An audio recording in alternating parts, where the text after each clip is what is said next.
All students are heartily welcome in Officer Study Point. Today we are going to discuss about a very important grammar topic, and this is subject verb agreement या concord. आज हम जिस topic पर discuss करने जा रहे हैं grammar का बहुत ही महत्वपूर्ण टॉपिक है और इसके अलावा स्कूल सिलेबस के अंदर तो वो शामिल है ही। इसके अलावा जितने भी कम्पिटिटिव एग्ज़ाम हैं जिनके अंदर जनरल इंग्लिश होती है और एरर रिकॉग्निशन वाले सवाल होते हैं उसके अंदर यह टॉपिक बहुत ज़्यादा इम्पोर्टेंट रोल प्ले करता है। इसलिए आज का ये वीडियो बहुत ज़्यादा खास होने वाला है। बिना स्किप किए इसको अंत तक देखिएगा और चैनल पर पहली बार आए हैं तो प्लीज़ सब्सक्राइब कर लीजिएगा और बेल आइकन को प्रेस कर लीजिएगा। और यह वीडियो बहुत ज़्यादा इम्पॉर्टेंट है, इसलिए अपने सभी मित्रों के साथ इसको शेयर कर दीजिए ताकि इसका लाभ अधिक से अधिक लोगों तक पहुँचे। तो लेट्स बिगिन दिस वीडियो। सबसे पहले देखिए टॉपिक है सब्जेक्ट वर्ब एग्रीमेंट कॉन्कॉर्ड। इसे हम सब्जेक्ट वर्ब एग्रीमेंट भी बोलते हैं और सब्जेक्ट वर्ब कॉन्कॉर्ड भी बोलते हैं। ये दोनों नाम आपको मिल जाएंगे, ठीक है।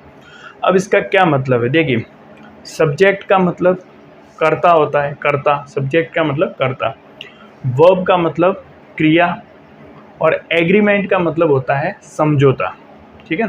एग्रीमेंट का मतलब है समझौता और कॉन्कॉर्ड का मतलब भी है आपस में तालमेल या सामंजस्य, ठीक है। अब देखिए इसका क्या मतलब हुआ, कर्ता और क्रिया के बीच का समझौता, कर्ता और क्रिया के बीच का समझौता, ठीक है। अब मान लीजिए सब्जेक्ट एक व्यक्ति है और वर्ब एक व्यक्ति है, दोनों को व्यक्ति मानते हैं, तो अब क्या होता है, दोनों के बीच में एक एग्रीमेंट है, इधर सब्जेक्ट है इधर वर्ब है, दोनों के बीच में एक एग्रीमेंट हो रखा है, एक समझौता हो रखा है, ठीक है। अब सब्जेक्ट ने कहा कि मैं जिस कंडीशन में होगा उसी कंडीशन में मेरे स्थिति के अनुसार तुमको रहना है।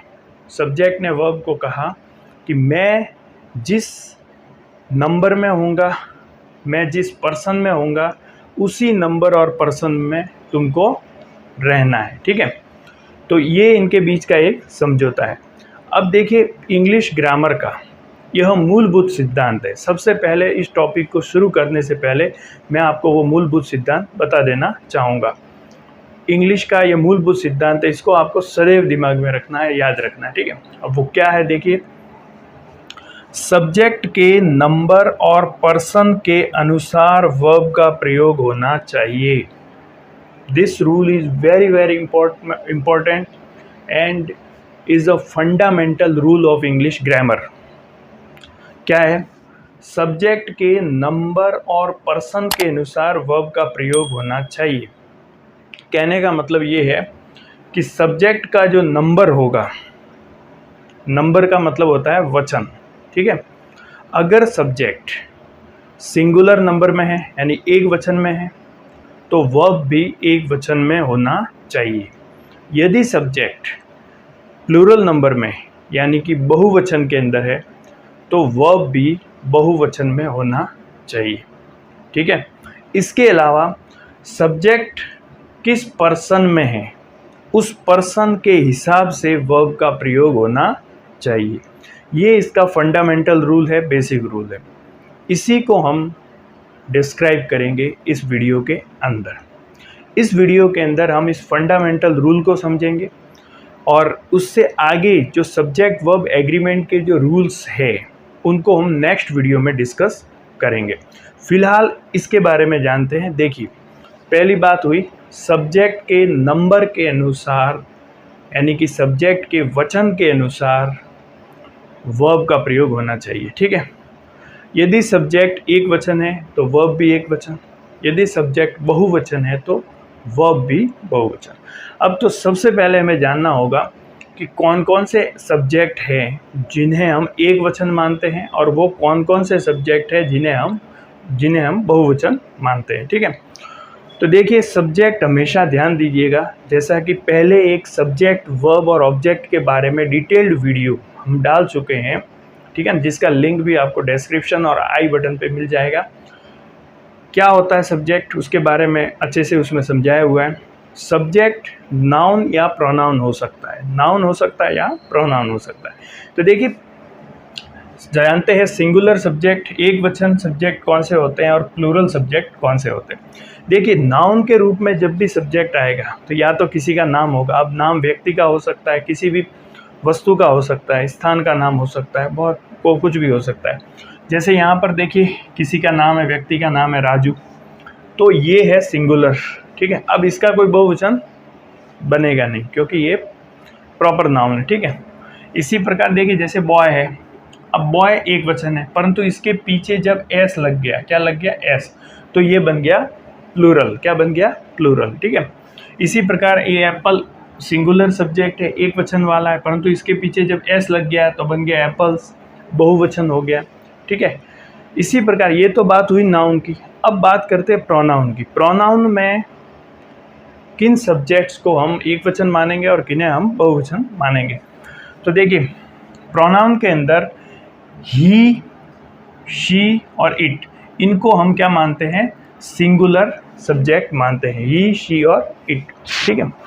इसके अलावा वी, यू और दे, इनको हम प्लूरल सब्जेक्ट मानते हैं। याद रखना इस बात को, ही, शी, इट को एक वचन मानते हैं और वी, यू और दे को प्लूरल मानते हैं, बहुवचन मानते हैं। अभी देखिए, यू जो है, यू का मतलब तुम होता है, ठीक है। ये सदैव प्लूरल के रूप में काम करता है, इसको सदैव प्लूरल माना जाता है, इसको सिंगुलर नहीं माना जाता।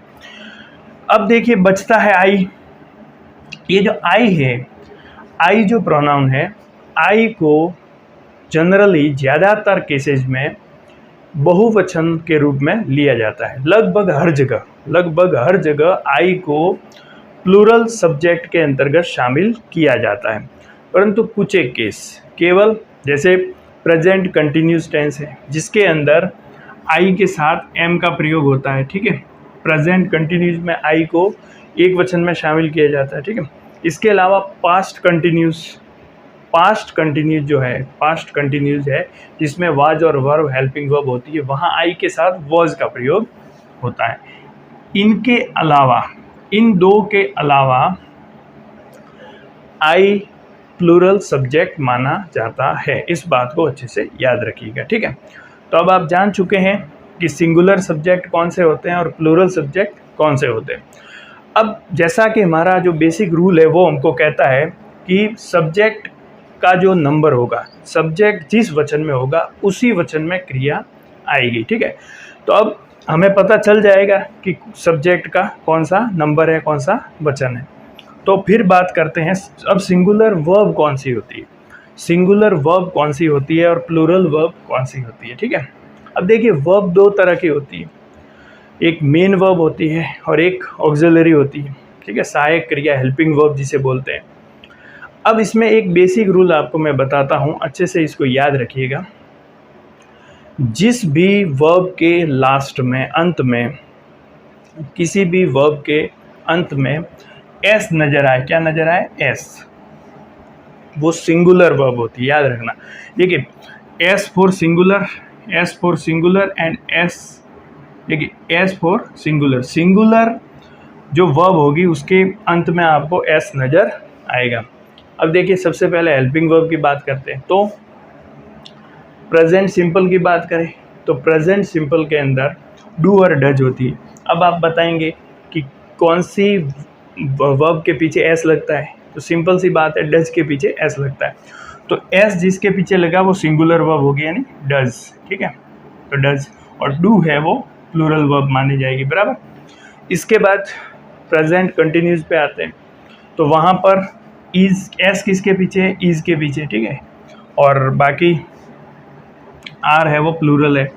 फिर प्रेजेंट परफेक्ट जिसमें हैज़ और हैव आता है, तो एस किसके पीछे है, तो हैज़, ठीक है, हैज़ के भी ए एस है, तो इसको सिंगुलर माना जाएगा और हैव को प्लूरल माना जाएगा, ठीक है। इसी प्रकार जो पास्ट सिंपल है, उसमें तो खैर डीड आता है, उसमें कोई सिंगुलर प्लूरल वाला मैटर ही नहीं है। उसके बाद पास्ट कंटिन्यूस की बात करें तो वाज आता है जिसके पीछे एस है, ठीक है, और यहाँ आ जाएगा वर।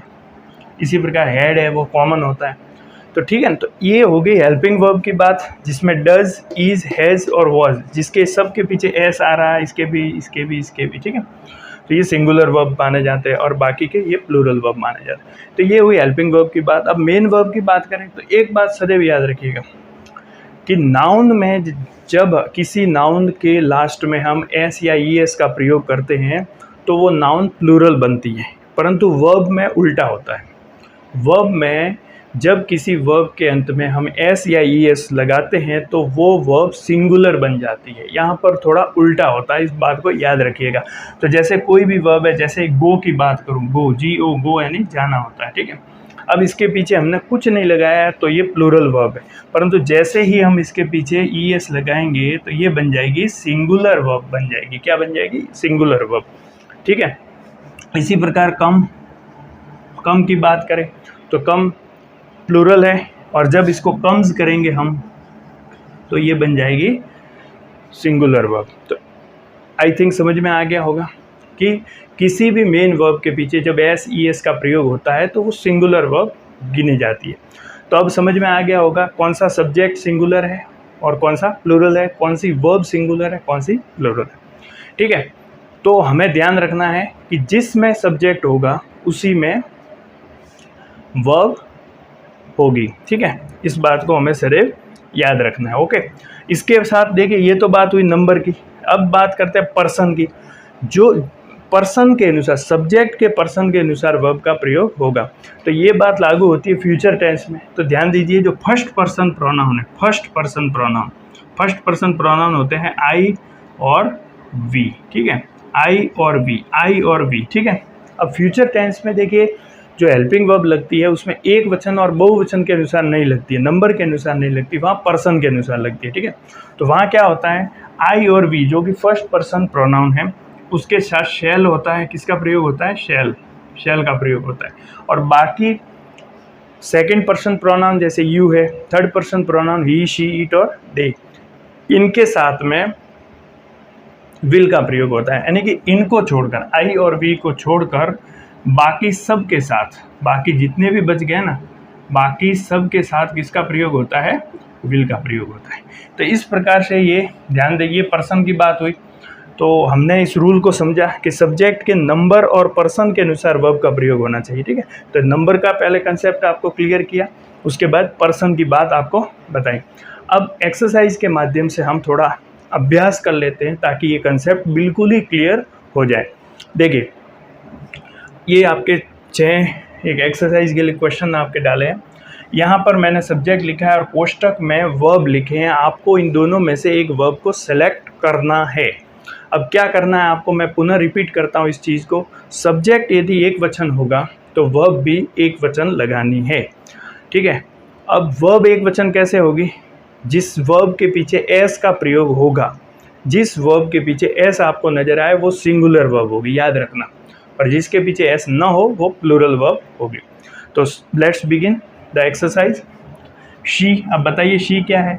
शी यहाँ पर है यानी कि सिंगुलर सब्जेक्ट है, यानी सिंगुलर है। शी क्या है? सिंगुलर है। तो वर्ब भी क्या आएगी? सिंगुलर आएगी। और वर्ब सिंगुलर कौन सी होगी? जिसके पीछे एस होगा। तो यहाँ पर एस इसके पीछे नजर आ रहा है तो यहाँ पर राइट होगा गोज। तो शी के साथ क्या आएगा? गोज, ठीक है। उसके बाद दे, अब बताइए दे क्या है? सिंगुलर है कि प्लूरल है? तो यहाँ पर हम देखते हैं तो दे क्या है? प्लूरल है। अब प्लूरल है तो वर्ब भी प्लूरल आएगी।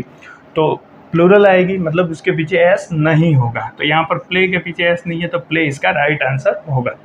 तीसरा देखिए राम, एक वचन है, नाम है और एक वचन है। तो एक वचन के लिए एक वचन वर्ब, तो एस का प्रयोग इट्स, ठीक है, ये होगा। फिर गोपाल, गोपाल भी एक वचन है तो जिसके पीछे एस होगा वही होगा, सिंग्स होगा, ठीक है। उसके बाद आई, अब देखिए अभी आपको बताया था कि आई वैसे प्लूरल में काउंट किया जाता है, परंतु 2 केसेज में, एक तो एम वाले मामले में और वॉज वर्ब के मामले में आई के साथ क्या लगता है? वॉज लगता है। तो यहाँ आई है तो यहाँ वॉज लगेगा। इसी प्रकार टीचर एक वचन है तो हम पीछे जिसके एस लगा है वो सेलेक्ट करेंगे। तो यहाँ पर 2 ऑप्शन है, टीच और टीचेज। तो यहाँ पर राइट आंसर हो जाएगा टीचेज। तो इस प्रकार से हमने सब्जेक्ट वर्ब एग्रीमेंट के बेसिक कंसेप्ट को आज समझा। बाकी के इसके जो इम्पोर्टेंट रूल्स है जिनके बेसिस पे एग्ज़ाम के अंदर क्वेश्चन पूछे जाते हैं, विशेषतः एरर रिकॉग्निशन वाले क्वेश्चन हैं वो पूछे जाते हैं, उनको हम नेक्स्ट वीडियो में डिस्कस करेंगे। उससे पहले इस वीडियो को ध्यानपूर्वक देखना है आप लोगों को, इसको अच्छे से समझते हुए आगे बढ़ना है, नोट करना है, क्योंकि ये वीडियो समझ में आएगा, वीडियो में बताया गया ये जो कंसेप्ट है ये जब तक समझ में नहीं आएगा आगे के रूल आपको समझ में नहीं आएंगे। और इसका सारांश यही है कि सब्जेक्ट यदि एक वचन में है तो वर्ब भी एक वचन में आएगा, सब्जेक्ट यदि बहुवचन में है तो वर्ब भी बहुवचन में आएगा। इसके अलावा सब्जेक्ट यदि आई और वी है तो फ्यूचर टेंस में शैल का प्रयोग होगा, बाकी सब सब्जेक्ट के साथ विल का प्रयोग होगा। तो आशा करता हूँ आज का यह वीडियो काफ़ी हेल्पफुल रहा होगा आपके लिए, आपके एग्ज़ाम की प्रिपरेशन में मील का पत्थर साबित होगा। तो आपके बेस्ट, आपकी शुभकामनाओं के साथ आपको शुभकामनाएं प्रेषित करता हूं ताकि आपकी तैयारी कंटिन्यू आगे बढ़ती रहे। इन्हीं शुभकामनाओं के साथ मिलते हैं नेक्स्ट वीडियो में। धन्यवाद। जय हिंद।